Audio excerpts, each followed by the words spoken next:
الحمدللہ نحمدہ ونستعینہ ونصلی ونسلم علی رسولہ الکریم اما بعد فاعوذ باللہ من الشیطان الرجیم بسم اللہ الرحمن الرحیم السلام علیکم ورحمۃ اللہ وبرکاتہ۔ الحمدللہ سے ہم فقہ التفسیر کورس کر رہے ہیں۔ اب تک کے لیکچرز میں ہم سورہ بقرہ کی 160 آیات ترجمہ اور تفسیر کے ساتھ سیکھ چکے ہیں۔ آج کے لیکچر میں ہم نیکسٹ آیات کو سیکھیں گے۔ سٹارٹ کرتے ہیں ہم اپنے آج کے لیکچر کو۔ بسم اللہ الرحمن الرحیم، شروع اللہ کے نام سے جو بےحد مہربان نہایت رحم والا ہے۔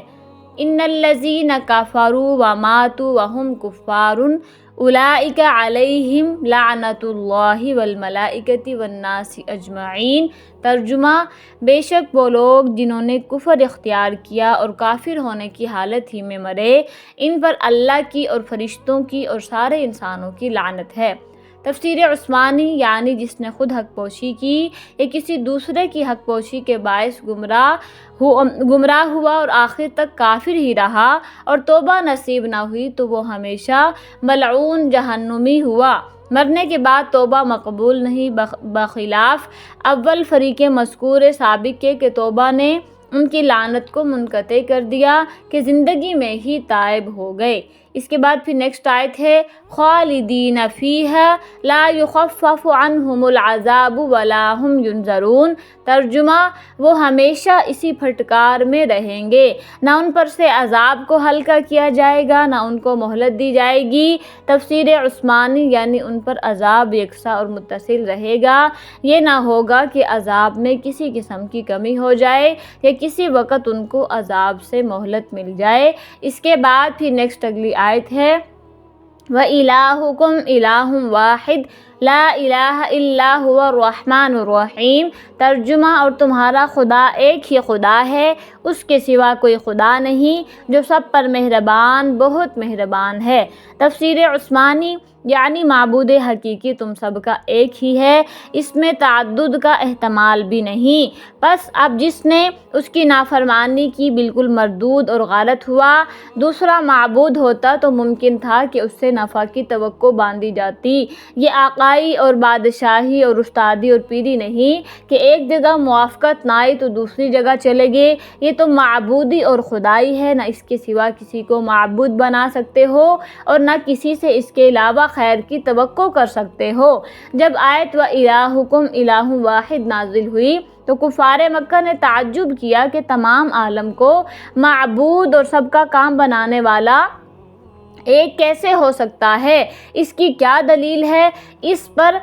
آیت ان فی خلق السماوات والارض، سورہ بقرہ کی نیکسٹ جو آیت ابھی ہم پڑھیں گے، نازل ہوئی۔ اس میں اللہ تعالیٰ نے اپنی قدرت کی نشانیاں بیان فرمائی۔ نیکسٹ آیت ان فی خلق السماوات والارض واختلاف اللیل والنہار والفلک التی تجری فی البحر بما ینفع الناس وما انزل اللہ من السماء من ماء فأحیا به الأرض بعد موتها وبث فيها من كل دابة وتصريف الرياح والسحاب المسخر بين السماء والأرض لآیات لقوم یعقلون۔ ترجمہ، بے شک آسمان اور زمین کی تخلیق میں، رات دن کے لگاتار آنے میں اور ان کشتیوں میں جو لوگوں کے فائدے کا سامان لے کر سمندر میں تیرتی ہیں، اس پانی میں جو اللہ نے آسمان سے اتارا اور اس کے ذریعے زمین کو اس کے مردہ ہو جانے کے بعد زندگی بخشی اور اس میں ہر قسم کے جانور پھیلا دیے، اور ہواؤں کی گردش میں اور ان بادلوں میں جو آسمان اور زمین کے درمیان تابع دار بن کر کام میں لگے ہوئے ہیں، ان لوگوں کے لیے نشانیاں ہی نشانیاں ہیں جو آپ اپنی عقل سے کام لیتے ہیں۔ اس کے ان آیات کا خلاصہ تفسیر، تفسیر عثمانی، اللہ تعالیٰ نے قرآن کریم میں جگہ جگہ کائنات کے ان حقائق کی طرف توجہ دلائی جو ہماری آنکھوں کے سامنے پھیلے پڑے ہیں۔ اگر ان پر معقولیت کے ساتھ غور کیا جائے تو اللہ تعالیٰ کے وجود اور اس کی توحید پر دلالت کرتے ہیں۔ چونکہ روزمرہ ان کو دیکھتے دیکھتے ہماری نگاہیں اس کی عادی ہو گئی، اس لیے ان میں کوئی حیرت کی بات ہمیں محسوس نہیں ہوتی، ورنہ ان میں سے ایک ایک چیز ایسے محیر العقول نظام کا حصہ ہے جس کی تخلیق اللہ کی قدرت کاملہ کے سوا کائنات کی کسی طاقت کے بس میں نہیں۔ آسمان اور زمین کی تمام مخلوقات جس طرح کام کر رہی ہیں، چاند اور سورج جس طرح ایک لگے بندے نظام الاوقات کے تحت دن رات سفر میں ہیں، سمندر جس طرح نہ صرف پانی کا ذخیرہ کیے ہوئے ہے بلکہ کشتیوں کے ذریعے خشکی کے مختلف حصوں کو جوڑے ہوئے ہے اور ان کی ضرورت کا سامان ایک جگہ سے دوسری جگہ منتقل کر رہا ہے، بادل اور ہوائیں جس انداز میں انسانوں کی زندگی کا سامان مہیا کر رہے ہیں، ان سب چیزوں کے بارے میں بدترین حماقت کے بغیر یہ سمجھنا ممکن نہیں کہ یہ سب کچھ خود بخود کسی خالق کے بغیر ہو رہا ہے۔ مشرکین عرب بھی یہ مانتے تھے کہ یہ ساری کائنات اللہ کی پیدا کی ہوئی ہے، لیکن ساتھ ہی وہ یہ عقیدہ رکھتے تھے کہ ان تمام کاموں میں کئی دیوتا ان کے مددگار ہیں۔ قرآن کریم فرماتا ہے کہ جس ذات کی قدرت اتنی عظیم ہے کہ یہ سارا نظام کائنات کا اس نے بلا شرکت غیرے پیدا کر دیا، آخر اسے چھوٹے چھوٹے کاموں کے لیے کسی شریک یا مددگار کی کیا ضرورت ہے؟ لہٰذا جو شخص بھی اپنی عقل کو کام میں لائے گا اسے کائنات کی ہر چیز میں اللہ کی توحید نظر آئے گی۔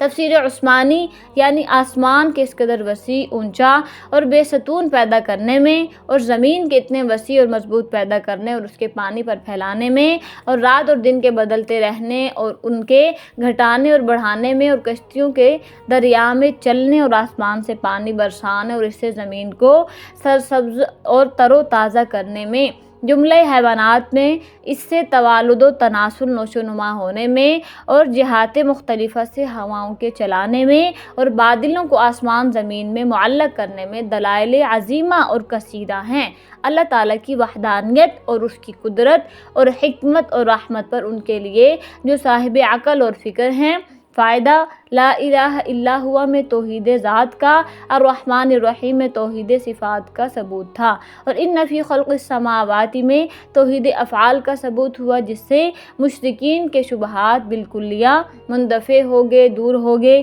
اس کے بعد پھر نیکسٹ اگلی آیت ہے جو کہ آج کے ہمارے لیکچر کی لاسٹ آیت ہے۔ وَمِنَ النَّاسِ مَن يَتَّخِذُ مِن دُونِ اللَّهِ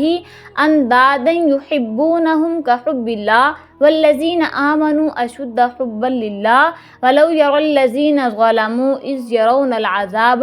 إِنَّ الْقُوَّةَ لِلَّهِ جَمِيعًا وَأَنَّ اللَّهَ شَدِيدُ الْعِقَابِ۔ ترجمہ، اور اس کے باوجود لوگوں میں کچھ وہ بھی ہیں جو اللہ کے علاوہ دوسروں کو اس کے خدائی میں اس طرح شریک قرار دیتے ہیں کہ ان سے ایسی محبت رکھتے ہیں جیسے اللہ کی محبت رکھنی چاہیے، اور جو لوگ ایمان لا چکے ہیں وہ اللہ ہی کی سب سے زیادہ محبت رکھتے ہیں۔ اور کاش یہ ظالم جب دنیا میں کوئی تکلیف دیکھیں اسی وقت یہ سمجھا لیا کریں کہ تمام تر طاقت اللہ ہی کو حاصل ہے، اور یہ کہ اللہ کا عذاب آخرت میں اس وقت بڑا سخت ہوگا۔ تفسیر عثمانی یعنی آدمیوں میں جو کہ شعور اور عقل میں جمیع مخلوقات سے افضل ہیں، بعض ایسے بھی ہیں کہ باوجود دلائل ظاہرہ سابقہ کے پھر غیر اللہ کو حق تعالیٰ کا شریک اور اس کے برابر بناتے ہیں، یعنی صرف اقوال اور اعمال جزیہ ہی میں ان کو اللہ کے برابر نہیں مانتے، بلکہ قلبی محبت جو کہ صدور اعمال کی اصل ہے اس تک شرک اور مساوات کی نوبت پہنچا رکھی ہے، جو شرک کا اعلیٰ درجہ ہے، اور شرک فی الاعمال اس کا خادم اور تابع ہے۔ یعنی مشرکین کو جو اپنے معبودوں سے محبت ہے، مومنین کو اپنے اللہ سے اس سے بھی زیادہ اور مستحکم محبت ہے، کیونکہ مصائب دنیا میں مشرکین کی محبت بسا اوقات زائل ہو جاتی ہے، ختم ہو جاتی ہے، اور عذاب آخرت دیکھ کر تو بالکل تبری اور بیزاری ظاہر کریں گے، جیسے کہ نیکسٹ آیات میں آئے گا۔ باخلاف مومنین کے ان کی محبت اللہ تعالیٰ کے ساتھ ہر ایک رنج اور راحت، مرض اور صحت دنیا اور آخرت میں برابر باقی اور پائیدار رہنے والی ہے، اور نیز اہل ایمان کو جو اللہ سے محبت ہے وہ اس محبت سے بھی بہت زیادہ ہے جو محبت اہل ایمان ما سوا اللہ یعنی انبیاء، اولیاء، ملائکہ، عباد، علماء یا اپنے آباء و اجداد، اولاد اور مال وغیرہ سے رکھتے ہیں، کیونکہ اللہ تعالیٰ سے تو اس کی عظمت شان کے مطابق بالآصال اور بالاستقلال محبت رکھتے ہیں، اور دوسروں سے محبت بالواسطہ اور اللہ تعالیٰ کے حکم کے مطابق ہر ایک کے اندازے کے مطابق محبت رکھتے ہیں، خدا اور غیر خدا کو محبت میں برابر کر دینا، خواہ وہ کوئی ہو، یہ مشرکین کا کام ہے۔ یعنی جن ظالموں نے خدا کے لیے شریک بنائے، اگر وہ اس آنے والے وقت کو دیکھ لیں جس وقت ان کو عذاب الہی کا مشاہدہ ہوگا، اور زور سارا اللہ ہی کے لیے ہے، عذاب خداوندی سے کوئی نہیں بچا سکتا، اور اللہ کا عذاب سخت ہے، تو ہرگز اللہ کی عبادت کو چھوڑ کر دوسروں کی طرف متوجہ نہ ہوں گے، اور نہ ہی ان سے امید منفعت رکھیں گے، یعنی نہ ان سے نفع کی امید نہیں رکھیں گے۔ اس کے ساتھ ہم اپنے آج کے لیکچر کو کمپلیٹ کریں گے، اور میں آپ سے اجازت چاہوں گی۔ ملتے ہیں انشاءاللہ نیکسٹ اگلے لیکچر میں اگلی آیات کے ساتھ۔ وآخر دعوانا ان الحمد للہ رب العالمین۔